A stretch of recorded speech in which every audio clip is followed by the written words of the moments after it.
भाजपकडून शिवसेनेच्या सातबाऱ्यावर गद्दारांचं नाव, गद्दारी झाली नसती तर राज्याला वेगळ्या वर्णावर नेलं असतं. उद्धव ठाकरेंचा मुख्यमंत्री एकनाथ शिंदेंसह भाजपवर हल्लाबोल. महाविकास आघाडीचा 48 जागा जिंकण्याचा दावा हास्यास्पद. काँग्रेस हिंदूंची संपत्ती काढून मुस्लिमांना देणार, यावर गप्प का? बावनकुळेंचा उद्धव ठाकरेंना थेट सवाल. आम्ही करोडो कुटुंबांना लखपती बनवणार, गरीब कुटुंबातील एका महिलेला 1 लाख रुपये देणार. राहुल गांधींकडून अमरावतीमध्ये आश्वासनांची खैरात. माझ्या आईचं मंगळसूत्र देशासाठी शहीद झालं, प्रियंका गांधींचं पंतप्रधान नरेंद्र मोदी यांना सडेतोड उत्तर. उदयनराजेंच्या निशाण्यावर पुन्हा एकदा शशिकांत शिंदे. शशिकांत शिंदेंनी कृषी बाजार समिती घोटाळा केलाय. शशिकांत शिंदेंनी घोटाळा केला, यावर उदयनराजे ठाम.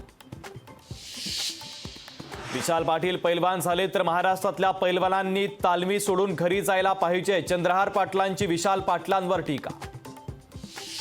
2016 मध्ये भाजपसोबत सत्ता स्थापनेचा आदेश दिला होता. मंत्रिपद ठरली, खाते वाटपही झालं होतं. सुनील तटकर यांचा शरद पवार यांच्या संदर्भात मोठा गौप्यस्फोट.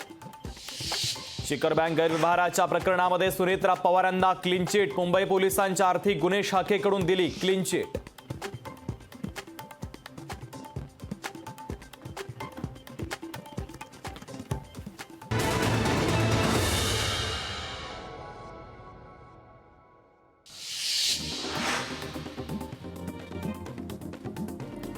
मुंबईतील पत्राचा पुनर्विकास प्रकरणी 73.62 कोटी रुपयांची मालमत्ता ईडीकडून जप्त. प्रवीण राऊतांची पालघर आणि दापोलीतील मालमत्ता केली जप्त.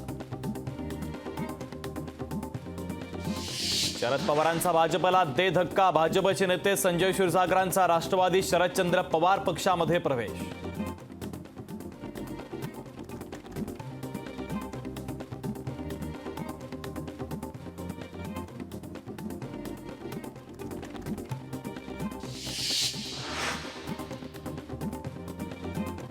मुख्यमंत्री एकनाथ शिंदे उद्या छत्रपती संभाजीनगरच्या दौऱ्यावर. शिंदे कार्यकर्त्यांसोबत घेणार आढावा बैठक.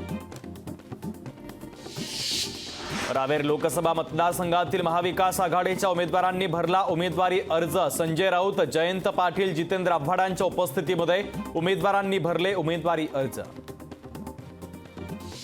प्रकाश आंबेडकर, शाहू छत्रपतींना सहकार्य करण्याचा विचार करावा. मनोज जरांगे पाटलांचं मराठा समाजाला आवाहन.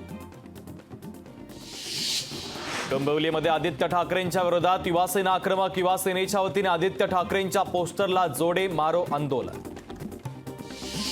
धुळेमुळे दादरमधले नागरिक त्रस्त. मैदानावर बहिष्कार टाकण्याचा निर्णय तर स्थानिक नागरिकांची कठोर भूमिका. इंदापूरमध्ये अनेक ठिकाणी पिण्याच्या पाण्याचा प्रश्न गंभीर. तालुक्यातील लुमेवाडी, लिंबोडी गावात पाणी टंचाई. पिण्यासाठी पाणी नसल्यानं महिलांचा आक्रोश. छत्रपती संभाजीनगर मालेगाव महामार्गावर वाहनांचा तिहेरी अपघात. अपघातामध्ये 12 जण जखमी. सुदैवानं कोणतीही जीवितहानी नाही.